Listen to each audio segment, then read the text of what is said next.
এই ছেলে প্রত্যেকদিন স্যার ম্যাডামদের সামনে ক্যাম্পাসে সিগারেট খাস কেন? বাবা মা ভদ্রতা শিখায়নি? ক্যাম্পাসে বসে সিগারেট খাচ্ছিলাম, তখনই একটা মেয়ে এসে বলল, চুপচাপ হয়ে সিগারেট খাইতে লাগলাম। কি হলো, তোকে আমি কিছু বললাম? চুপচাপ আমি। এইভাবে হবে না, তোর আব্বুর নাম্বার দে। ফোন নাম্বার বন্ধ। আম্মুর নাম্বার দে। 019331956। মেয়েটি ফোন দিল। আমার পকেটের ফোনটা বেজে উঠল। ফোনটা বাহির করে কেটে দিলাম। নিজের নাম্বার দিলি কেন? ফাজলামি করিস? এটাই আম্মুর নাম্বার। আব্বু আম্মু মারা যাওয়ার পর এটা আমার কাছে। মেয়েটা চুপ হয়ে গেল। কিছুক্ষণ দুজনের মধ্যে নিস্তব্ধতা চলল। নাম কি? রিয়াদ। শুধু রিয়াদ, আর কিছু নেই? আচ্ছা, কিন্তু যাদের দেওয়া ছিল তারা না থাকায় ব্যবহার করার প্রয়োজন মনে করি না। বাসায় কে কে আছে? কেউ নেই। মানে? একা থাকি, কেউ নেই আমার। থাকিস কোথায়? কলেজের পিছনে একটা বাসায় থাকি। পড়ালেখা কেমন করে চলে? ফ্রিল্যান্সিং করি, ওটা দিয়ে চলে যায়। কোন ইয়ারে পড়িস? সেকেন্ড ইয়ারে। মেয়েটা কিছুক্ষণ চুপচাপ দাঁড়িয়ে রইল। আপনার সব জানা হয়ে গেলে এখন আসি বলেই চলে আসতে লাগলাম। আমার পরিচয় জানতে চাইবি না? প্রয়োজন মনে করি না। কিন্তু আমার প্রয়োজন আছে। আমি রিমঝিম, অনার্স সেকেন্ড ইয়ারে পড়ি। আচ্ছা, এখন আসি। আচ্ছা যা। ওখান থেকে চলে আসলাম। মেয়েটাকে আমি চিনি, এমনকি কলেজের সবাই চেনে। কলেজের ক্রাশদের মধ্যে রিমঝিম আপু একজন। যেমন সুন্দর দেখতে, তেমন রাগ। কলেজের কত ছেলে তার হাতের জন্য হাসপাতালে গেছে তার হিসেব নেই।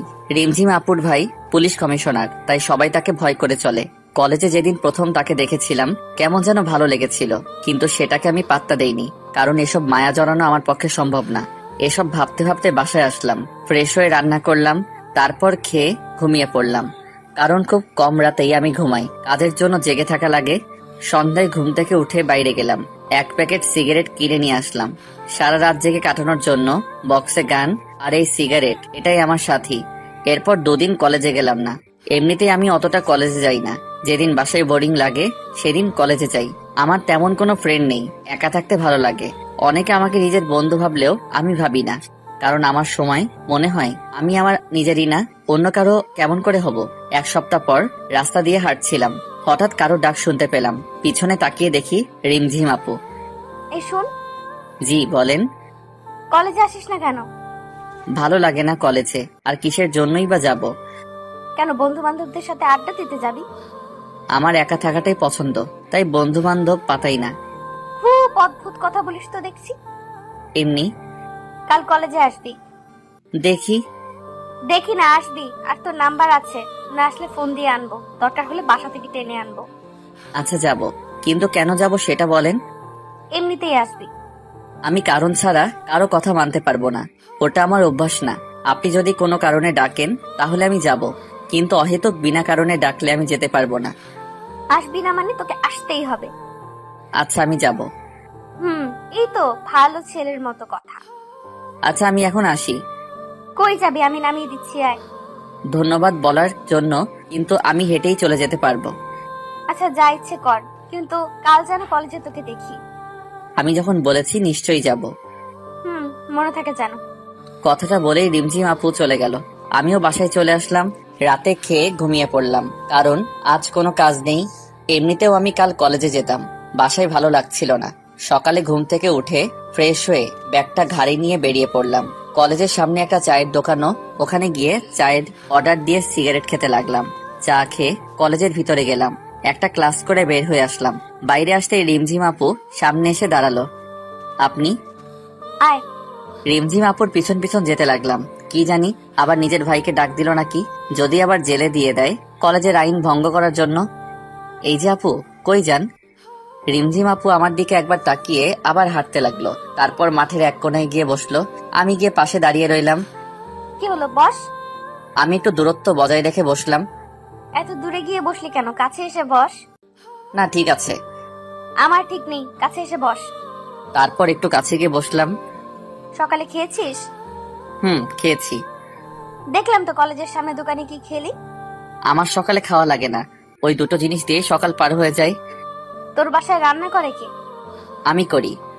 তুই রান্না করতে পারিস? হুম। যাক, ভালোই হলো। কেন বলুন তো? আমি তো রান্না করতে পারি না। তাতে ভালোর কি হলো? অত তোকে বুঝতে হবে না। তারপর দুজনে কিছুক্ষণ চুপচাপ রইলাম। আচ্ছা, তুই এমন এলোমেলো থাকিস কেন? এলোমেলো থাকাটাই ভালো লাগে। কার জন্য গুছিয়ে থাকবো? তোর কথার মধ্যে কোনো রসকস নেই। সকলের মন জোগানো কথা আমি বলতে পারি না, তাই হয়তো সবার আমার কথা ভালো লাগে না। আচ্ছা বাদ দে, চল। কোথায়? সকাল থেকে কিছু খাইনি, ক্ষুধা লাগছে, চল কিছু খেয়ে আসি। আপনি যান, আমি বাসায় যাব। আমি বাসায় নামিয়ে দিয়ে আসবো, এখন চল। না, আমার খিদে নেই। আর একটা কথা বললে তোর খবর আছে। তারপর রিমঝিম আপুর হাত ধরে টানতে টানতে ওর গাড়িতে নিয়ে গেল। গাড়ি চালিয়ে একটা বড় রেস্টুরেন্ট আসলো। দুজনে ভিতরে গেলাম। কি খাবি বল? আমি কিছু খাবো না। মেজাজ খারাপ করবি না বলে দিলাম। আমি কিছু না বলে চুপচাপ বসে রইলাম। রিমঝিম আপু নিজেই খাবারের অর্ডার দিল। কিছুক্ষণ পর খাবার চলে আসলো। আমি শুধু খাবার নাড়াচাড়া করতে লাগলাম, কারণ খাওয়ার কোনো ইচ্ছেই আমার নেই। সেটা হয়তো রিমঝিম আপুর চোখে পড়ছে। রিমঝিম আপু আমার দিকে রাগী লোক নিয়ে তাকালো। কি হলো, খাচ্ছিস না কেন? ইচ্ছে নেই। ইচ্ছে নেই কেন? জানি না। তারপর রিমঝিম আপু আমার কাছে এসে আমার মুখের সামনে খাবার ধরলো। নে, খেয়ে নে। করুণা করছেন? করুণার কি দেখলি?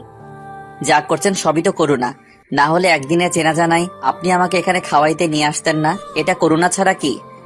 রিমঝিম আপু রাগ করে সব খাবারে পানি ঢেলে দিল। চল, খেতে হবে না তোকে। বিল দিয়ে আমার হাত ধরে টানতে টানতে বাইরে নিয়ে আসলো। বাসায় চলে যা। আমি কিছু না বলে ওখান থেকে হাঁটতে ধরলাম। কি মেরে বাবা, নিজেই ডাকলো আবার নিজেই তাড়িয়ে দিল। বড় লোক তো, তাই মনে হয় অন্যের জীবন নিয়ে চিন্তা করে না, শুধু নিজের মর্জিতে সবাইকে চালাতে চায়। কি জন্য যে কলেজে আসলাম মনে মনে ভাবলাম আমি। ভালো লাগছিল না, তাই আর বাসায় গেলাম না। 2টা সিগারেট কিনে নদীর পাড়ে গিয়ে বসলাম। সিগারেট ধরিয়ে গাছের নিচে বসে নদীর পানি চলাচল দেখতে লাগলাম। একটু পর ফোনটা বেজে উঠলো। Unknown number. ফোনটা রিসিভ করলাম। ফোনটা রিসিভ করার পর ওপাশ থেকে একটা মেলি কণ্ঠ শুনতে পেলাম। কথা শুনে বুঝতে পারলাম রিমঝিম আপু। কই আছিস? কে আপনি? কই আছিস সেটা বল, এসে দেখাচ্ছি আমি কে। নদীর ধারের গাছের নিচে বসে আছি। দাঁড়া, আমি আসছি, কোথাও যাবি না। প্রায় 10 মিনিট পর রিমঝিম আপু আসলো। এখানে কি করিস? বসে আছি। কেন বলুন তো? তোর হাতে ওটা কি? কই, কিছুই তো নয়। সত্যি বল, হাতে কি? সিগারেট। আপু সিগারেটটা নিয়ে ফেলে দিল আমার হাত থেকে। আজকের পর থেকেও যেন আমার সামনে সিগারেট খাওয়া না দেখি। কিছু না বলে চুপ করে রইলাম, বসে রইলাম। বাসায় যাবি না? বাসায় গিয়ে কি করব? বাসায় গিয়ে নাচবি আর কি করবি? আমার বাসায় যেতে ইচ্ছে করছে না। আপু আমার পাশে বসে পড়লো, তারপর বলল, সরি তখন তোকে রাগ দেখানোর জন্য। এসব কথা বাদ দেন তো, অভ্যাস আছে, আমি কিছু মনে করিনি। আসলে তুই তখন ওই কথাটা বলার পর মেজাজটা খুব খারাপ হয়ে গিয়েছিল। ভুল তো কিছু বলেছিলাম না। রিমঝিম আপু আমার দিকে তাকালো। কি বলবি আবার বল, কিন্তু এই কথাটা যেন তোর মুখে আর কোনোদিনও না শুনি, বুঝলি? বুঝলাম। আপনি বাসায় যাবেন না? যাব, কিন্তু এটা বল তুই আমাকে আপনি করে বলিস কেন? তাহলে কি বলবো? তুমি করে বলবি। আপনি আমার সিনিয়র, আপনাকে আপনি বলে ডাকা আমার মনে হয় উচিত হবে। বলছি না আপনি বলবি না, কানে কথা যায় না তোর? রিমঝিম আপুর চিল্লানি শুনে বুকটা কেঁপে উঠলো। খুব ভয় পেয়ে গিয়েছিলাম। আচ্ছা, ডাকবো না, আজ থেকে তুমি বলেই ডাকবো। মনে থাকে যেন। অনেকক্ষণ ধরে দুজনে চুপচাপ বসে রইলাম। নদীর ধারে হালকা বাতাস বইছে, খুব সুন্দর লাগছে। জানো রিমঝিম, আমার বাবা আমাকে ছোট থাকতে বিকেল করে প্রতিদিন এখানে ঘুরতে নিয়ে আসতেন আমাকে। মন খারাপ করিস না, দেখবি তোর সাথে এখন থেকে যা হবে সব ভালো হবে। হঠাৎ করে রিমঝিম আপু আমার কাঁধে মাথা রাখলো। ব্যাপারটা খুব অদ্ভুত লাগলো। আমি চুপ করে রইলাম। আজ থেকে কখনো নিজেকে একা মনে করবি না, এখন থেকে সব সময় আমাকে তোর পাশে পাবি, কথা দিলাম। আমি কিছু না বলে একটা মুচকি হাসলাম। আমার মুখের দিকে রিমঝিম আপু বলল, কি হলো, হাসছিস কেন? না, এমনি। চল এখন বাসায় যাব। চলো। রিমঝিম আপু আমাকে রাস্তার মোড়ে নামিয়ে দিয়ে চলে গেল। দোকান থেকে কিছু খাবার কিনে বাসায় গিয়ে ফ্রেশ হয়ে খেয়ে নিলাম। তারপর ল্যাপটপটা নিয়ে কাজ করতে লাগলাম। একটু পর ফোনটা বেজে উঠলো। ফোনটা ধরলাম। কি করিস এখন? এই তো ল্যাপটপে বসে কাজ করি। খেয়েছিস কিছু? খেয়েছি। ও ভালো, আচ্ছা রাখছি, কাল কলেজে আসবি কিন্তু। ওকে, আসবো। ফোনটা রেখে দিলাম। আমি আবার কালকে কলেজে যাব। যে প্যারা নিলাম উদয় সেই প্যারা আবার নিতে যাব? কাজ শেষ করে আর বাইরে বের হলাম না, বাসায় কাটিয়ে দিলাম। রাতে রান্না করে খেয়ে নিজের কাজ করতে লাগলাম। সকালে ফোনটা বেজে উঠলো। ফোনের নাম্বার না দেখে কানের কাছে নিলাম। হ্যালো, কে বলছেন? কই রে তুই? বাসায় শুয়ে আছি। এখনো ঘুমাচ্ছিস? কয়টা বাজে খেয়াল আছে? কয়টা? 9টা বাজে। তাড়াতাড়ি কলেজে আয়। না, কলেজে যাব না, ভালো লাগছে না বলেই ফোনটা কেটে দিয়ে আবার ঘুমিয়ে পড়লাম। প্রায় 20 মিনিট পর কলিং বেলের শব্দ পেলাম। আমার বাসায় তো কেউ তেমন আসে না। ঘুম ঘুম চোখে গিয়ে দরজাটা খুলে দিয়ে চমকে গেলাম, কারণ রিমঝিম আপু দাঁড়িয়ে। আরে তুমি এখানে? তোকে না বলেছিলাম কলেজে আসতে? ভালো লাগছিল না, তাই যেতে চাচ্ছিলাম না। তুমি আমার বাসা চিনলে কিভাবে? কাল তোকে নামিয়ে দিয়েছিলাম যেখানে, ওই রাস্তা দিয়ে আসলাম। তারপর একটা লোককে জিজ্ঞেস করায় বলে দিল। তোমার এখানে আসাটা ঠিক হয়নি। লোকে কি ভাববে? আর আমি এখানে একা থাকি, বুঝতেও তো পারছো। অত বুঝে লাভ নেই, সর, ভেতরে যেতে দে। আমি কিছু বলার আগেই রিমঝিম আপু ভিতরে ঢুকে পড়লো। তোর বাসাটা তো খুব সুন্দর। আমার আব্বু এটা আমার জন্য রেখে গেছেন। ও ভালো, তাড়াতাড়ি রেডি হয়ে নে, একসাথে খাওয়া দাওয়া করবো। খাবার নিয়ে আসছি। আমি কিছু না বলে ফ্রেশ হতে চলে গেলাম, কারণ যত তাড়াতাড়ি সম্ভব তাকে এই বাসা থেকে বিদায় করতে হবে। আমার তো কিছু না, কিন্তু মানুষ তার নামে খারাপ কথা বলতে পারে। রেডি হয়ে এসে দেখি রিমঝিম আপু খাবার নিয়ে বসে আছে। দুজনে বসে খেয়ে নিলাম। আপু শুধু বকবক করে যাচ্ছে, আর আমি ভাবতেছি কখন সেখান থেকে যাবে। তাড়াতাড়ি খাওয়া শেষ করলাম। এখন চল তো আমার সাথে। কোথায় যাব? কাজী অফিস, আজ তোকে বিয়ে করব। কি বলছো এসব? তোমার মাথা ঠিক আছে? আমাকে বিয়ে করবি না কেন? আমি কি দেখতে খারাপ? না, সেটা না, কিন্তু তোমার সাথে আমার যায় না। তাই নাকি? কিন্তু আমি যে তোকে বিয়ে করব। রিমঝিম আপুর কথাগুলো শুনে চোখ আকাশে, একভাবে তার দিকে তাকিয়ে আছি। আরে ভেবাচাকা খেয়ে গেলি নাকি? আমি তো মজা করছিলাম তোর সাথে। আপুর কথা শুনে কিছুটা স্বস্তি পেলাম। কই যাবে এখন? আজ তোকে গুছিয়ে আনবো। মানে বুঝলাম না। মানে তোর ওই চুলের ডালা কাটতে হবে। খারাপ লাগছে দেখতে তোকে। লাগবে না, আমি এরকমই ঠিক আছি। আর একবার লাগবে না বললে থাপ্পড় মেরে গাল লাল করে দেব। আপুর কথা শুনে চুপ হয়ে গেলাম। তারপর দুজনে বেরিয়ে পড়লাম। রিমঝিম আপু গাড়ি চালাচ্ছে আর আমি চুপচাপ বসে আছি। কি হলো, চুপচাপ বসে আছিস যে? কিছু তো বল। কি বলবো? রিমঝিম আপু সেলুনে নিয়ে গিয়ে আমার চুলের স্টাইল করিয়ে দিল। তারপর দুজনে শপিং মলে গেলাম। এখানে কেন আসছো? শপিং করব। ও আচ্ছা, কি কিনবেন? আবার আপনি বলিস? সরি, আসলে আমার আপনি বলাটাই বেশি ভালো লাগে। আরেকবার বলে দেখিস, দাঁত ভেঙে দেব। আচ্ছা বাদ দাও তো, কি কিনবা তাড়াতাড়ি কিনো। আমি নিজের জন্য কিনবো, কে বললো? তোর জন্য কিনবো। আমার জামা কাপড়েও কিনবে কেন? এমনি আমার ইচ্ছা হয়েছে তাই। কিন্তু আমার কিছু লাগবে না। বেশি কথা বলবি না। তারপর রিমঝিম আপু নিজে পছন্দ করে শার্ট প্যান্ট কিনলো। আমি গিয়ে বিল দিয়ে দিলাম। রিমঝিম আপু বিল দিতে গিয়ে ঘুরে আসলো। তোকে বিল দিতে কে বলছে? আমার জিনিস, তাই আমি বিল দিলাম। কেন, আমি কি বলছি তোকে টাকা দিতে? না, এমনি দিলাম। আরেকদিন যদি পাকনামি করিস তাহলে বুঝতে পারবি। চল এখন। রিমঝিম আপু আর কোনো কথা বলল না। রেস্টুরেন্ট গিয়েও আপু কোনো কথা বলছে না। মুখের আগের ছাপ দেখা যাচ্ছে। রিমঝিম আপু ধীরে ধীরে আমার জীবনটাকে নিয়ন্ত্রণ করছে। প্রথমের দিকে খারাপ লাগলেও তার শাসনগুলো এখন খুব ভালো লাগে। পুরনো কিছু স্মৃতি জেগে উঠেছে। এখনো রাগ করে আছো? কি হলো? সরি, আমি বুঝতে পারিনি সত্যি। হয়েছে, আর সরি বলতে হবে না। তারপর খাওয়া দাওয়া করে বেরিয়ে আসলাম। এবার বিল দিতে গেলাম না। ফ্রিতে বকা খাওয়ার শখ নেই আমার। রিমঝিম আপু আমাকে বাসায় নামিয়ে দিয়ে চলে গেল। বিকেলে আর বাসা থেকে বের হলাম না, কাজ ছিল। তাই রাতে খাওয়া করে ঘুমিয়ে গেলাম। সকালে ফোনের রিংটং শুনে ঘুমটা ভেঙে গেল। ফোনটা হাতে নিয়ে দেখি আপু ফোন দিয়েছে। হ্যালো আপু, বলো। কই তুই? কেন, বাসায়। তাড়াতাড়ি ক্যাম্পাসে আয়। ফ্রেশ হয়ে কলেজে গেলাম। কলেজে ঢুকতেই অনেকে হা হয়ে তাকিয়ে আছে। নিজেকে কেমন যেন লাগছে, কারণ নিজের স্টাইল চেঞ্জ করেছি। অগোছালো ছেলেটা আজ ফিটফাট হয়ে কলেজে এসেছে, তাই হয়তো সবাই তাকিয়ে আছে। আমি রিমঝিম আপুকে খুঁজতে লাগলাম। একটু পর আপুকে দেখলাম 3-4টা মেয়ের সাথে একাডেমিক ভবনের দিকে যাচ্ছে। আমি ডাক দিলাম, রিমঝিম আপু।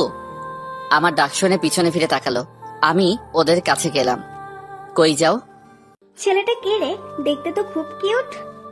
রিমঝিম আপু তখন তার বান্ধবীর দিকে রাগি লুকে তাকালো। তোরা যা, আমি ওদের সাথে পরে কথা বলছি। রিমঝিম আপুর বান্ধবীরা আপুর চেহারা দেখে বুঝতে পারছে হাব ভাব, তাই কিছু না বলে চলে গেল। এই ছেলে, তোমাকে দেখতে না খুব কিউট লাগছে। রিমঝিম আপু চত্বরে গিয়ে বসে পড়ল। আমি দুইজন বসার মতো দূরত্ব রেখে বসলাম।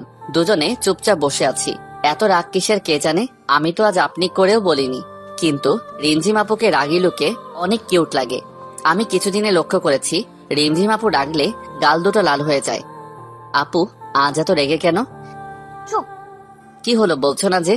আমি তো আজ আপনি করে বলিও নি, তাহলে রাগ করে আছো যে? তোর কি কেউ আসবে? আমার আবার কে আসবে? তাহলে মধ্যে যে এত বড় জায়গা ফাঁকা রেখে বসে আছিস কেন? আরে পাশে বসলে সবাই নেগেটিভে মাইন্ড করবে, কেউ ভাববে না যে তুমি আমার আপু লাগো। রিমঝিম আপু আমার কলার ধরে নিজের পাশে টেনে বসালো। আমি তোর কি লাগি ভালো করে বল। তুমি আমার সিনিয়র, সেই হিসেবে আপুই তো হওয়ার কথা। আরেকদিন যদি এই আবাল মার্কা কথা বলেছিস তাহলে তোর খবর করে দেবো, বলদ কোথাকার। তখন রিমঝিম আপুর বান্ধবী কোথা থেকে এসে যেন পাশে বসলো। তখন রিমঝিম আপু যা করলো, রিমঝিম আপু রেগে আগুন হয়ে গেল। আমার হাত ধরে নিজের পাশে বসালো। আয়েশা তুই এখানে কেন? আশা যাবে না নাকি? আমি কি সেটা বলছি নাকি? আসলে একা একা ভালো লাগছে না, তাই তোদের সাথে গল্প করতে চলে এলাম। ও খুব ভালো করেছিস। ছেলেটা কে রে? দাঁড়া পরিচয় করিয়ে দিই। রিয়াদ, এ হচ্ছে তোমার বড় আপু আয়েশা। আজ থেকে ওকে বড় বোনের মতো সম্মান দিবি, ঠিক আছে? আর আয়েশা, এ হচ্ছে রিয়াদ, আজ থেকে ওকে নিজের ভাইয়ের মতো দেখবি। কি বলছিস এসব? ঠিকই তো বললাম। আমি শুধু ওদের কথা শুনছি। তারপর আয়েশা রিমঝিম আপুকে সাইডে নিয়ে গেল। দুজনে কি যে কথা বলছে, কিন্তু দূর থেকে যা বুঝলাম খুব ঝগড়া করছে। এক পর্যায়ে রিমঝিম আপু কি যেন বলল, আর আয়েশা আপু ওখান থেকে চলে গেল। আপু তখন আমার কাছে আসলো। এতক্ষণ লাগে আসতে, কি কথা বললা? চুপচাপ পাশে বসে পড়লো। কি হলো, কিছু বলছো না যে? শোন, কাল থেকে তুই কলেজে আসবি না। আসবো না কেন? তাহলে আয়েশা তোর সাথে কথা বলতে পারবে না। কিন্তু কথা বললে কি সমস্যা? সমস্যা আছে, ওর কথা বলার দরকার নেই। আমি কথা না বললেই তো হলো, তাতে কলেজে না আসার কি হলো? সেটাও কথা। তুই আয়েশার সাথে কথা বলবি না, এমনকি কোনো মেয়ের সাথে কথা বলবি না, ঠিক আছে? আর যদি দেখি তাহলে তোর একদিন কে আমার একদিন। কি বলবো ভেবে পাচ্ছি না। রিমঝিম আপুর এমন আচরণ আমায় বেশ অবাক করেছে। কি হলো, কি কথা বল, মনে থাকবে তো? থাকবে। এই তো ভালো ছেলে, এখন ক্লাসে যা। রিমঝিম আপু নিজের ক্লাসে গেল, আমি আমার ক্লাসে চলে গেলাম। এভাবে বেশ কয়েকদিন পার হয়ে গেল। রিমঝিম আপু আমার জীবনটাকে নিজের মতো চালাতে শুরু করলো, যেমন কোনো আপনজন করে। এসব করার অধিকার আমি রিমঝিম আপুকে অনেক আগেই নিজের মন থেকে দিয়ে দিছি, কারণ আমি মনে মনে রিমঝিম আপুকে অনেকটা ভালোবেসে ফেলেছি। নিজের এই মনটাকে অনেকবার বোঝাতে চেষ্টা করেছি তার সাথে আমার যায় না, কিন্তু মনটা মানেনি, ছুটে গেছে তার কাছে। আমি জানি আমি যেদিন রিমঝিম আপুকে আমার ভালোবাসার কথা বলবো সেদিন হয়তো সব শেষ হয়ে যাবে, আর আমি সেটা চাই না। তাই আমি তাকে নীরবে ভালোবেসে যাব, কখনো তার কাছে নিজের ভালোবাসার দাবি নিয়ে যাব না। হয়তো শেষে আমার ভালোবাসাটা এক কোণে পড়ে রয়ে যাবে। কথাগুলো ভাবতে ভাবতে মনটা খারাপ হয়ে গেল। কি রে, মন খারাপ করে এভাবে বসে আছিস কেন? কই না তো। মিথ্যা বলবি না। তেমন কিছু না আপু। আচ্ছা বাদ দে, আয় তোর সাথে একজনকে পরিচয় করিয়ে দিই। আমি রিমঝিম আপুর সাথে গেলাম। রিমঝিম আপু কাকে যেন ফোন দিয়ে ডাকলো। একটু পর একটা ছেলে বাইক নিয়ে আসলো। রিয়াদ, এ হলো রনি, আমার কাজিন, আর রনি এ হলো রিয়াদ। হাই, কেমন আছেন? হ্যালো, তুমি তাহলে রিয়াদ? আপনি আমাকে চিনেন? কিন্তু রিমঝিমের মুখে তোমার কথা অনেক শুনেছি। এই বয়সে তুমি একাই চলাফেরা করো, এটা অনেক ভালো ব্যাপার, সবাই পারে না। আমার আব্বু একটা কথা বলতেন, পাশে যখন কেউ থাকবে না তখন নিজে উঠে দাঁড়াতে হয়। উঠে দাঁড়ানোর সময় কাউকে পাশে পাবি না, তাই নিজে নিজে চলতে শিখতে হবে। আর আমি একাই চলতে শিখে গেছি, সামনের দিনগুলোতেও একাই হয়তো থাকতে শিখে যাব। কথাটা বলার পর রিমঝিম আপু আমার দিকে তাকালো। তারপর তিনজনে বসে অনেক কথা বললাম। রিমঝিম আপু রনির বাইকে করে বাসায় চলে গেল, আর আমি আমার বাসায় চলে আসলাম। রনি নাকি এখন থেকে আমাদের কলেজেই পড়বে। পরের দিন ঘুম থেকে উঠে ফ্রেশ হয়ে কলেজের দিকে বেরিয়ে পড়লাম। কলেজে ঢোকার আগে চায়ের দোকানে গেলাম, এক কাপ চা অর্ডার দিলাম। চা আসতে আসতে একটা সিগারেট কিনে ধরালাম। এর মধ্যে রিমঝিম আপুর ফোন। হ্যালো। কই তুই? এই তো যাচ্ছি। তাড়াতাড়ি আয়। চা আর সিগারেট খেয়ে কলেজে গেলাম। রিমঝিম আপু মাঠের এক কোণে বসে আছে। আমি রিমঝিম আপুর থেকে একটু দূরে গিয়ে বসলাম। রিমঝিম আপু আমার কাছে চেপে আসলো। আমি চুপচাপ আছি। তোকে কতবার বলেছি সিগারেট খাস না? তুমি হয়তো একদিন চলে যাবে, কিন্তু এটাই হয়তো আমার পাশে থেকে যাবে। আমার কথাটা শুনতে পেয়ে কিছুক্ষণ চুপচাপ আমার দিকে তাকিয়ে রইল। তুই কি কিছুই বুঝিস না? কেন, কি আবার বুঝলাম না। কিছু না। রিমঝিম আপু মন খারাপ করে বসে রইল। আমি চুপচাপ তার মায়াবী মুখটা দেখতে লাগলাম। তারপর আপু উঠে কিছু না বলে চলে যেতে লাগলো। আমি পিছন থেকে ডাক দিলাম কিন্তু শুনলো না, নিজের গাড়িতে গিয়ে বসলো। আমি গাড়ির সাইডে দাঁড়িয়ে রইলাম। কিছুক্ষণ পরে গাড়ির গ্লাস খুললো, চোখ দুটো লাল হয়ে আছে। উঠ, বাসায় নামিয়ে দেই। আমি উঠে বসলাম। রিমঝিম আপু আমাকে নামিয়ে দিয়ে চলে গেল। অন্যদিন আসার সময় হাজারটা কথা বলবে, কিন্তু আজ একটাও কথা বললো না। এরপর কাজের চাপে এক সপ্তাহ কলেজে যাওয়া হলো না। এক সপ্তাহ পর কলেজে গিয়ে দেখলাম রিমঝিম আপু আর রনি বসে আছে। দুজনে বসে আছে আর হেসে হেসে কথা বলছে। আজ রিমঝিম আপু কলেজে আসলো, তবুও একবার ফোন দিল না। খুব অবাক হলাম। এই কয়েকদিন অনেকবার দেখা করতে বলেছে, কিন্তু এই এক সপ্তাহে প্রায় সারাদিন ল্যাপটপ নিয়ে বসে থাকতে হয়েছে। অনেক বড় একটা ক্লায়েন্ট পাওয়ায় কাজ অনেক বেশি ছিল। আমি ভাবলাম হয়তো ভাবছে আমি কলেজে আসবো না, তবুও একটা ফোন তো দিতে পারতো।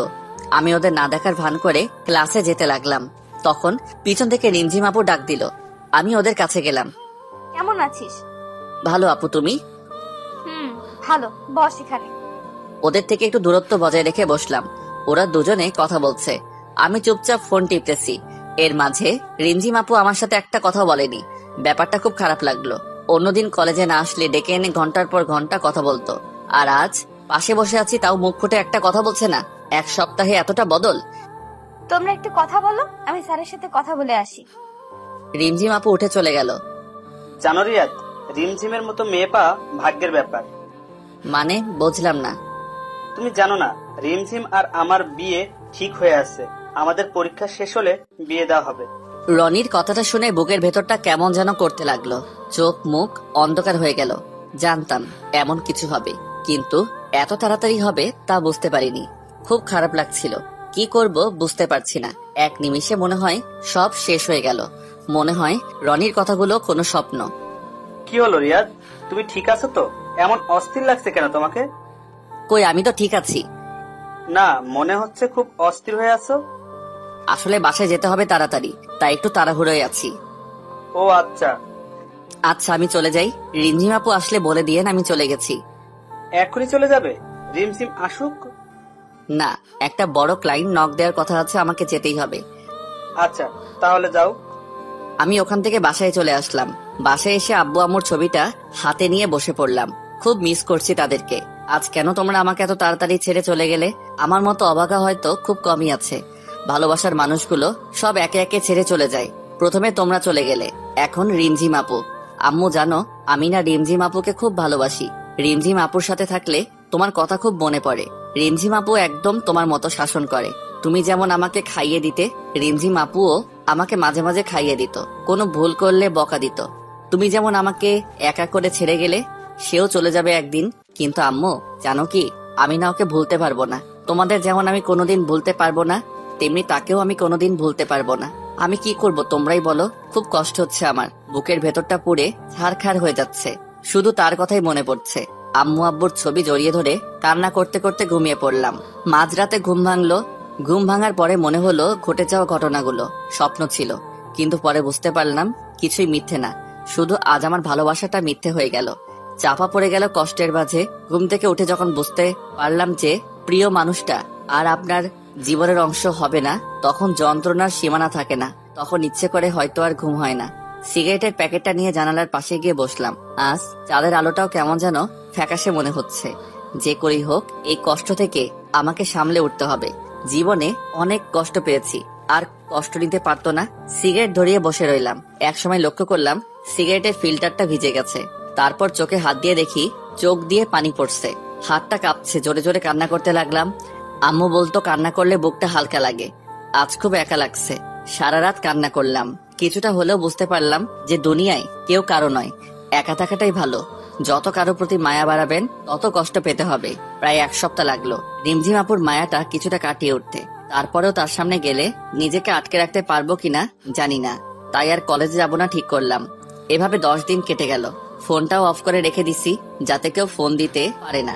এখনো রাতে ঘুমাতে পারি না, তাই ঘুমের ওষুধ কিনে রাখছি। ঘুমের ওষুধ খেয়ে রাতটা পার হয়ে যায়। আর দিনের বেলা সিগারেট তো আছেই।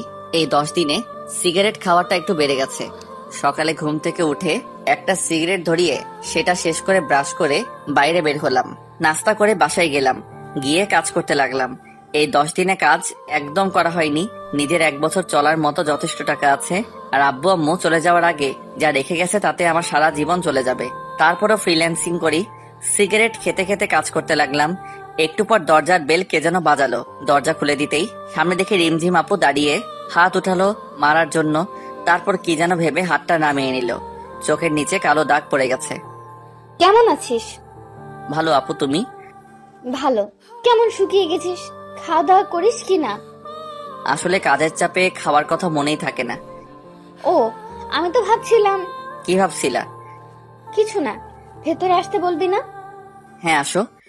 রিমঝিম আপু ভিতরে এসে চারদিকে তাকালো। এটা বাসা নাকি সিগারেটের দোকান? যেখানে সেখানে সিগারেটের প্যাকেট আর এত গন্ধ কেন? আসলে অনেকদিন ধরে পরিষ্কার করা হয়নি তো। ও, আজকেই এগুলো সাফ করব, চল। কি বলছো আপু? তোমার হবু বর দেখলে আমাকে মেরে ফেলবে। হবু বর মানে? রনি ভাই আমাকে সব বলেছেন যে তোমাদের বিয়ে ঠিক হয়ে আছে। তুই কথাটা শুনে খুব খুশি হয়েছিস না? অবশ্যই, কাজের চাপে তোমাকে শুভেচ্ছা জানানো তো কথা মনেই নেই। এখন বলছি, অনেক অনেক শুভেচ্ছা। রনি ভাইয়ের মতো একজন মানুষ জীবন সাথী হিসেবে পাওয়া খুব ভাগ্যের ব্যাপার। চল আমার সাথে, আজ কলেজে যাবি। আমি কলেজে গিয়ে কি করব? কলেজে গিয়ে আমার কেউ নেই। কার সাথে আড্ডা দিব বলো? কেউ নেই। আমার জানা মতে তো কেউ নেই। তুমি যাও। রনি ভাই হয়তো তোমার জন্য অপেক্ষা করে আছে কলেজে। দেরি করে গেলে হয়তো অভিমান করতে পারে। আমার কথাটা শুনে রিমঝিম আপুর মুখটা শুকিয়ে গেল। কিছু না বলে চলে গেল। আমি একটা সিগারেট ধরিয়ে ওখানে বসে পড়লাম। মাথাটা খুব ব্যথা করতেছে। সন্ধ্যার দিকে ব্রিজে গিয়ে বসলাম। ব্রিজের রেলিং এ বসে আছি। তখন সামনের দিক থেকে কেউ একজন ডাক দিল। গাড়ি চলাচল করায় ভালোভাবে দেখতে পারছিলাম না।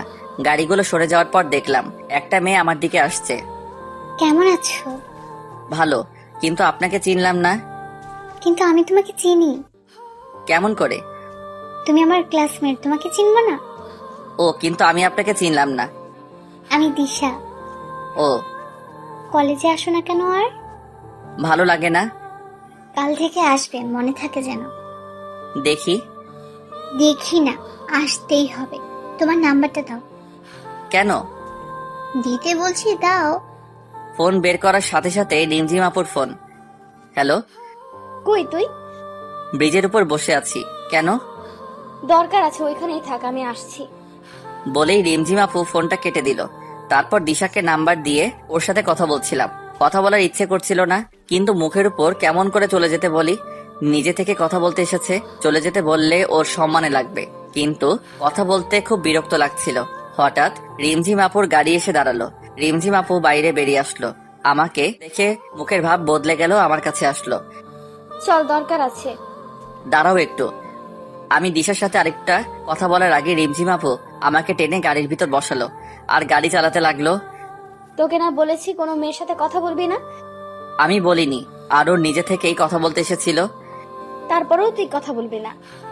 রিমঝিম আপুর কাছে আসলে কেমন যেন দুর্বলতা কাজ করে। কোথায় যাচ্ছি আমরা? মার্কেটে যাব। কেন? কাল আমার জন্মদিন, তাই ড্রেস কিনবো, আর তুই সেটা পছন্দ করে দিবি। আমি পছন্দ করে দিব কেন? তোমার হবু বর পছন্দ করে দিবে। খোটা মারা কথা গেল না তোর? খোটা মারার কথা আবার কখন বললাম? যেটা সত্যি সেটাই বললাম। রিমঝিম আপু আর কোনো কথা বললো না। মার্কেটে গিয়ে রিমঝিম আপু ড্রেস দেখতে লাগলো। একটা নীল কালারের ড্রেস দেখে খুব পছন্দ হলো। রিমঝিম আপু হয়তো সেটা লক্ষ্য করলো, তাই ড্রেসটা কিনলো। রিমঝিম আপু বিল দিতে দিতে আমি এক জোড়া পায়েল আর এক জোড়া ঝুমকো কিনলাম। তারপর সেগুলো চুপ করে রিমঝিম আপুর ব্যাগে রেখে দিলাম। রিমঝিম আপু আমাকে বাসার সামনে নামিয়ে দিল। আমি বাসার ভিতরে ঢুকতে যাব, তখনই আবার ডাক দিল। আমি রিমঝিম আপুর কাছে গেলাম। শোন, কাল আমি কলেজে যাব না, কিন্তু সন্ধ্যায় তোকে নিতে রনি আসবে। তখন ওর সাথে আমার বাসায় চলে আসবি। আর তুই না আসলে কাল সত্যি তোর কপালে মাইর পড়বে। কথাটা বলার পরেই রিমঝিম আপু চলে গেল। পরের দিন সকালে ঘুম থেকে উঠে কলেজে গেলাম না। গিফট তো রিমঝিম আপুকে দিয়েই রেখেছি, তাই যাওয়ার কোনো প্রয়োজন হয় না। আর আমি ওর কাছে গিয়ে মায়া বাড়াতে চাই না। যতটা সম্ভব দূরে থাকতে হবে। আমি জানি রিমঝিম আপু গাড়ি পাঠাবে আমাকে, কিন্তু আমি যাব না। তাই সন্ধ্যা লাগতে বাইরের থেকে গেট লাগিয়ে দিয়ে পিছনের একটা ছোট দরজা আছে, ওটাতেই বাসায় ঢুকলাম। রাতে যে কেউ আসলে বুঝতে না পারে আমি বাসায় আছি। সকাল 10টার দিকে বাড়ির সামনে গাড়ির আওয়াজ পেলাম। আমার ঘরের লাইট সব সময় বন্ধই থাকে। অন্ধকার কেন জানি খুব ভালো লাগে। তার কারণ আজও জানি না। অন্ধকারে আলাদা একটা অনুভূতি আছে। জানালা দিয়ে দেখলাম রনি গাড়ি থেকে নামলো, তারপর বাসার দিকে তাকালো, তালা ঝুলানো দেখে গাড়ি নিয়ে চলে গেল। ফোনটাও অফ করে রেখেছি যাতে কেউ ফোন দিতে না পারে। বিছানায় গিয়ে কানে হেডফোন লাগিয়ে দিয়ে গান শুনতে লাগলাম। রিমঝিম আপু মনে হয় রনির সাথে জন্মদিনে খুব মজা করছে, করবেই না কেন, কয়েক মাস পর তাদের বিয়ে। কেন যে আমি রিমঝিম আপুকে ভালোবাসতে গেলাম, খুব ঘুম পাচ্ছিল। তখনই আবার গাড়ির আওয়াজ পেলাম। জানালার কাছে গিয়ে দেখি রিমঝিম আপু গাড়ি থেকে বের হয়ে আসলো। রাস্তার ল্যাম্পপোস্টের আলোতে রিমঝিম আপুকে স্পষ্ট দেখা যাচ্ছে। নীল ড্রেসে একদম পরীর মতো লাগছিল, কিন্তু এই পরী তো ধরাছোঁয়ার বাইরে। রিমঝিম আপু ফোন হাতে নিয়ে ফোন দিতে লাগলো, হয়তোবা আমাকে ফোন দিচ্ছিল। কিছুক্ষণ পর ফোনটা রাস্তায় জোরে ছুড়ে মারলো, তারপর গাড়ি করে চলে গেল। আমি গিয়ে শুয়ে পড়লাম। পরের দিন কলেজে গেলাম। কেন জানি আজ কলেজে যাওয়ার খুব ইচ্ছে করলো। কলেজে ঢুকতে দিশার সাথে দেখা। কেমন আছো? ভালো, তুমি? ভালো। কাল কলেজে আসতে বললাম আর আজ আসছো? আসলে কাল একটু কাজ ছিল, তাই আসতে পারিনি। ও, তা ফোনটা অফ কেন? চার্জ ছিল না, আর চার্জে দেওয়ার কথা মনে ছিল না। দিশার সাথে কথা বলতে বলতে রিমঝিম আপুর গাড়ি চলে আসলো। আমি দিশার সাথে কথা বলে মাঠের এক কোনায় গিয়ে ফোন টিপতে লাগলাম। হঠাৎ কারো ছায়া আমার উপর পড়লো, তাকিয়ে দেখলাম রিমঝিম আপু। আমি উঠে দাঁড়ালাম। আপু, তুমি কখন আসলে? কাল কই ছিলি?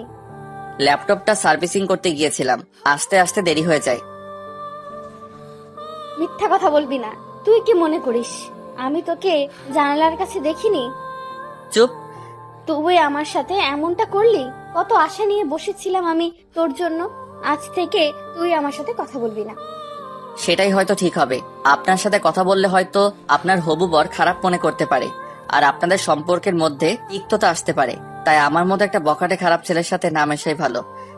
রিমঝিম আপু কিছু বলছে না। রিমঝিম আপুর চোখের দিকে তাকিয়ে দেখলাম চোখ দিয়ে পানি বয়ে পড়ছে। কারণটা এখনো অজানা। রিমঝিম আপু আর কিছু না বলে চলে গেল। আমি আর ওখানে না থেকে বাসায় চলে আসলাম। আবার আগের মতো হয়ে গেলাম। সেই কলেজে গিয়ে আগের মতো সিগারেট খাওয়া, কারো পরোয়া না করা, একা চলা, কোনো মায়ায় না জড়ানো। 3 দিন পর মাঠের কোনায় বসে নোট করছিলাম, সাথে একটা সিগারেট খাচ্ছিলাম। তখন দেখলাম রিমঝিম আপুর গাড়ি এসে মাঠের মাঝখানে দাঁড়ালো। রিমঝিম আপু গাড়ি থেকে বেরিয়ে আসলো। হয়তো আমাকে দেখতে পারিনি। আমি নিজের মতো নোট করতে লাগলাম। কিছুক্ষণ পর সামনের দিকে তাকিয়ে দেখি রিমঝিম আপু আমার দিকে তাকিয়ে আছে। চোখ মুখ শুকিয়ে গেছে, চোখের নিচে কালো দাগ। রিমঝিম আপুকে দেখে একবার সিগারেটটা ফেলে দিতে চাইলাম, কিন্তু কি যে মনে হলো, ফেলে না দিয়ে মাথাটা নিচু করে নোট করতে লাগলাম। রিমঝিম আপু সেখান থেকে চলে গেল। আমি একটু পর বাসায় চলে আসলাম। এরপর প্রতিদিন কলেজে গেলাম রিমঝিম আপুকে একটু আড়াল থেকে দেখার জন্য। প্রতিদিন নিজের মনকে বলি কাল আর যাবো না, কিন্তু পরের দিন ঠিকই কলেজে চলে যাই। রিমঝিম আপু কলেজে আসে, চুপচাপ মন মরা হয়ে বসে থাকে।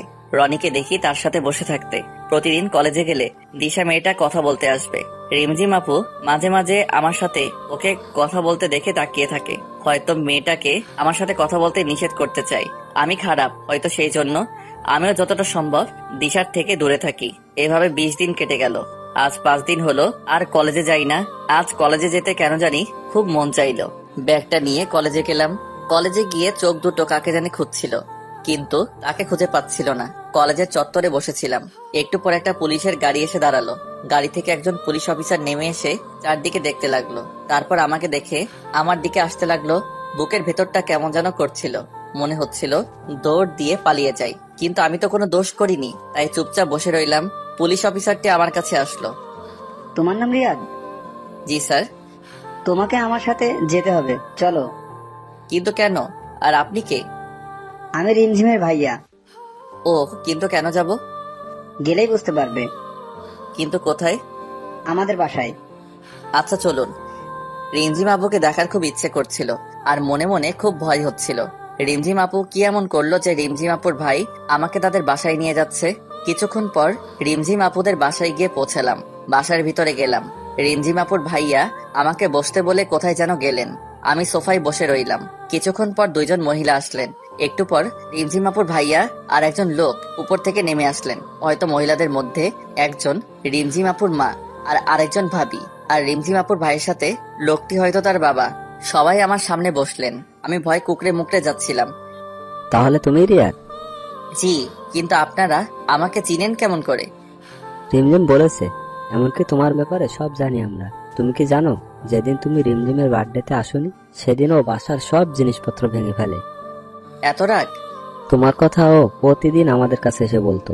আমার মেয়েটা জীবনে যা কিছু চেয়েছে তাই এনে দিয়েছি, কিন্তু শেষমেশ যা চাইলো তা আমার এনে দেওয়ার ক্ষমতা নেই। কি চেয়েছে আপু? শুধু তোমাকে চেয়েছে। আমাকে মানে? শুধু তোমাকে। আমার মেয়েটা যে তোমাকে পাগলের মতো ভালোবাসে, ও যখন আমাকে এসে বলল যে ও তোমাকে ভালোবাসে, তখন ওর চোখে মুখে হাসি খুশি দেখে আমি বেশ অবাক হই, কারণ আমি এতটা খুশি ওকে কখনোই দেখিনি। তোমার সাথে কিছুদিন আগে ঝগড়া হয়, বাসায় এসে কান্নাকাটি করে, ভালো মতো খাওয়া দাওয়া করে না, শুধু বলে রিয়াদকে এনে দাও, দয়া করে আমাদের ফিরিয়ে দিও না, আমার মেয়েটা তোমাকে ছাড়া যে মরে যাবে। আরে কি করছেন আপনি? আমার গুরুজন, আপনার মাথা নত করার শোভা পায় না, কিন্তু আমার মতো একটা অনাথ ছেলের কাছে আপনার মেয়ে দিবেন? আরেকবার ভেবে দেখুন। আমার মেয়ের খুশিতেই আমরা খুশি।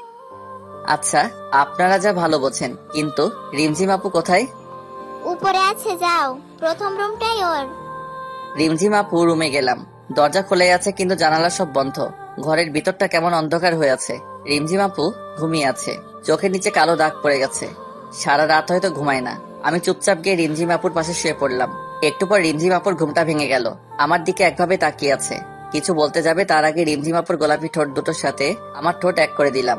রিমঝিম আপু ছটফট করতে লাগলো, কিন্তু আমি ছাড়বার পাত্র নই। কিছুক্ষণ পর রিমঝিম আপু চুপচাপ হয়ে গেল, তখন রিমঝিম আপুকে ছেড়ে দিলাম। রিমঝিম আপুকে ছেড়ে দেওয়ার সাথে সাথে ঠাস। তোর সাহস কেমন করে হয় আমাকে কিস করার? আর তুই এখানে কি করছিস? কি হলো, কথা বলছিস না কেন? এখানে কি করছিস? আমার বউয়ের কাছে আমি আসছি। কার কি? বউ মানে? বউ মানে বউ? আমি কারো বউ না। ও, তাহলে তুমি আমাকে ভালোবাসো না? না, আমি রনিকে ভালোবাসি। কি মেয়ে বাবা, এত রাগ আর অভিমান? ও আচ্ছা ঠিক আছে, আমি তো ভাবছিলাম তুমি আমাকে ভালোবাসো, কিন্তু তুমি যখন আমাকে ভালোবাসো না তাহলে কি আর করার। আমি দিশার যাই, মেয়েটা কি ভালো রাগ করে না? প্রতিদিন একটা করে কিস দেয়। কি বললি? দিশা তোকে কিস দেয়? এত বড় সাহস ওর? তুমি রাগ করছো কেন? তুমি তো আমাকে ভালোবাসো না। রিমঝিম আপু আমার চোখের দিকে তাকিয়ে আছে, কিছু বলছে না, তারপর উল্টো দিক হয়ে শুয়ে পড়লো। আমি পিছন থেকে জড়িয়ে ধরলাম। রিমঝিম আপু নিজেকে ছাড়াবার চেষ্টা করছে কিন্তু পারছে না। এত রাগ কোথা থেকে আসে তোমার? আমি জানি তুমিও আমাকে ভালোবাসো, তোমার আব্বু আর ভাইয়া আমাকে সব বলেছে, বুঝলা? ঢং করে লাভ নাই। রিমঝিম আপুকে ছেড়ে দিলাম। কি হলো, কথা বলবা না? ঠিক আছে, আমি চলে যাচ্ছি। রিমঝিম আপু আমার দিকে ঘুরে আমাকে জড়িয়ে ধরলো। খুব ভালোবাসি তোকে, নিজের থেকেও বেশি। কেন বুঝিস না তুই? তুমি তো আমাকে বলছিলা তোমার আর রনির বিয়ে ঠিক হয়ে গেছে। সেটা তো তোর মুখ থেকে শোনার জন্য যে তুই আমাকে ভালোবাসিস। ওটা শুধু একটা নাটক ছিল। জানো, যেদিন রনি আমাকে বললো যে তোমাদের বিয়ে ঠিক হয়ে গেছে, সেদিন মনে হচ্ছিল সারা জীবনের জন্য কিছু একটা হারিয়ে যাচ্ছে। খুব কষ্ট হয়েছিল সেদিন। তাহলে বললি না কেন? যদি তুমি ছেড়ে চলে যেতে। রিমঝিম আপু আমাকে আরো শক্ত করে জড়িয়ে ধরলো। কোনো দিন তোকে যেতে দেব না, তুই চাইলেও না। ও তাই বুঝি? তাই। আব্বু কি বললো? তোমার আমার বিয়ে ঠিক করেছে। সত্যি? এখন একটা কিস দাও। না, বিয়ের পর দেব। ঠিক আছে, আমি দিশার কাছে যাই। ওর ঠোঁট দুটো কি মিষ্টি। কি বললি? দিশা তোকে কিস করছে? কই কিস করছে বল? আমার ঠোঁটে। রিমঝিম আপু তার ঠোঁটের সাথে আমার ঠোঁট এক করে দিল, অনেকক্ষণ পর ছেড়ে দিল। তোর ঠোঁটে শুধু আমার ছোঁয়া থাকবে, আর কারো না। আর ওই মেয়েকে আজ আমি জেলে দেব। আরে আরে, আমি তো মিথ্যা বলছি, দিশার সাথে আমার কিছুই হয়নি। কুত্তা বাদর, আমাকে কষ্ট দিয়ে ভালো লাগে তোর, তাই না? আরে আপু, আমি আবার কি করলাম? আপু কাকে বললি? সরি, আর বলবো না। মনে থাকে জানো। এখন উঠো, চলো। খাওয়া দাওয়া তো মনে হয় করনি। শরীরের কি অবস্থা করেছো? না, উঠবো না, এভাবেই শুয়ে থাকবো। আচ্ছা, তুমি শুয়ে থাকো, আমি নিজে থেকে খাবার নিয়ে আসছি। লাগবে না, চুপচাপ শুয়ে থাক। রিমঝিম আমাকে জড়িয়ে ধরে শুয়ে আছে, আর আমি পুরনো কথাগুলো মনে করে হাসতেছি। কি থেকে কি হয়ে গেল। সময় বড় অদ্ভুত, কার কপালে কি লেখা আছে কেউ বলতে পারে না। আর কতক্ষণ শুয়ে থাকবা? এবার তো ওঠো। বললাম তো উঠবো না। আমি রিমঝিম আপুকে নিজের থেকে ছাড়িয়ে নিলাম, তারপর রিমঝিম আপুকে কোলে তুলে নিয়ে নিচে নিয়ে আসলাম। কেউ দেখার আগে নামিয়ে দিলাম। কিছু খেয়ে নাও। পারবো না খেতে, খাইয়ে দে। আচ্ছা দাঁড়াও। আমি রিমঝিম আপুর আম্মুকে ডাক দিলাম। একটু পর তিনি আসলেন, তারপর খাবার বেড়ে দিলেন। রিমঝিম আপু রুমে চলে গেছে। আমি খাবার নিয়ে এসে রুমে আসলাম। রিমঝিম বসে আছে। কি হলো, চলে আসলা যে? এমনি খাইয়ে দাও। আমি রিমঝিম আপুকে খাইয়ে দিলাম। খাওয়া শেষ করে রিমঝিম আপুকে নিয়ে বাইরে ঘুরতে বের হলাম। আজ আমি খুব খুশি, কিন্তু আব্বু আম্মু থাকলে আরো ভালো হতো। সন্ধ্যায় রিমঝিম আপুকে বাসায় রেখে চলে আসতাম। পরের দিন সকালে রিমঝিম আপু ফোন দিয়ে তাদের বাসায় ডাকলো। যাওয়ার পর দেখি সবাই বসে আছে। রিয়াদ, রিমঝিম চাইছে তোমাদের বিয়েটা কালকেই হোক। কিন্তু আঙ্কেল এত তাড়াতাড়ি, আর আমি তো এখনো পড়ালেখা করি। সেটা আমি ওকে বললাম, আগে তুমি পাশ করো, একটা চাকরি করো, কিন্তু ও কিছুতেই মানতে চাচ্ছে না। আঙ্কেল, এটা নয় যে রিমঝিম আপুকে বিয়ে করার পর আমি তাকে ভালোভাবে রাখতে পারবো না। আমার আব্বু আম্মু যা রেখে গেছে তাতে আমি সারা জীবন বসে খেলেও শেষ হবে না, কিন্তু আমি এখন বিয়ে করতে চাচ্ছি না। তখন রিমঝিম আপু সাইডে রাখা ফুলদানিটা ছুঁড়ে মারলো দেওয়ালে। আমি যখন বলছি কাল বিয়ে হবে, তার মানে কালকেই বিয়ে হবে। আর বিয়ে না হলে আমি কিছু একটা করে ফেলবো, আর তার দায়ী তোমরা হবে। কথাটা বলে রিমঝিম আপু উপরে চলে গেল। সবাই চুপচাপ হয়ে গেল। আচ্ছা আঙ্কেল, আপনি বিয়ের ব্যবস্থা করুন। তুমি পারবে বাবা আমার পাগলি মেয়েটাকে দেখে রাখতে। তোমার কাছে আমরা সারা জীবন ঋণী হয়ে থাকবো। আমি উপরে চলে গেলাম। রিমঝিম আপু বেলগড়িতে গিয়ে দাঁড়িয়ে আছে। আমি রিমঝিম আপুকে পিছন থেকে জড়িয়ে ধরলাম। রিমঝিম আপু নিজেকে ছাড়ার চেষ্টা করতে থাকলো, কিন্তু পারলো না। আমি রিমঝিম আপুর কানে একটা আলতো করে কামড় দিলাম। রিমঝিম আপু ধাক্কা দিয়ে দূরে সরিয়ে দিল। আমি রিমঝিম আপুকে টান দিয়ে নিজের কাছে আনলাম। এত রাগ কোথা থেকে আসে শুনি? কথা বলবি না, সরে যা। কেন, আবার কি করলাম? তখন বিয়ে করতে রাজি হচ্ছিলিস না কেন? এত তাড়াতাড়ি বিয়ে করে কি হবে? লাগবে না তোকে, দূরে যা তুই।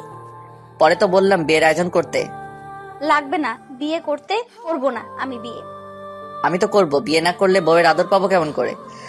হয়েছে, আর ঢং দেখাবি না, সব জানা আছে। আমি ঢং করি? আর নিজে যে কথায় কথায় রাগ করে তার বেলা কিছু না। আমি রাগ করি? তা নয় তো কি? মেরে দাঁত ভেঙে দেব। আগে দোষটা করে নিই, তারপর মাইর খাবো। মানে? দাঁড়াও, বোঝাই দিচ্ছি। তারপর রিমঝিম আপুর ঠোঁটের সাথে আমার ঠোঁট এক করে দিলাম। 4 মিনিট পর ছেড়ে দিলাম। দাঁত ব্রাশ করে না, মুখে কি গন্ধ। কি বললি? দাঁড়া দেখাচ্ছি। রিমঝিম আপু আমাকে মারতে আসলো। আমি রিমঝিম আপুকে মুটকি বুড়ি এসব বলে রাগাতে লাগলাম। আর রিমঝিম আপু আমাকে মারার জন্য পিছনে দৌড়াতে লাগলো। পরের দিন আমাদের খুব ধুমধাম করে বিয়ে হলো। এভাবে চলতে লাগলো আমাদের বিবাহিত জীবন। রিমঝিম এখন আমার উপর রাগ করে, কিন্তু বেশি সময় রাগ করে থাকতে পারে না। রিমঝিম সবসময় আমাকে হাসি খুশি রাখার চেষ্টা করে।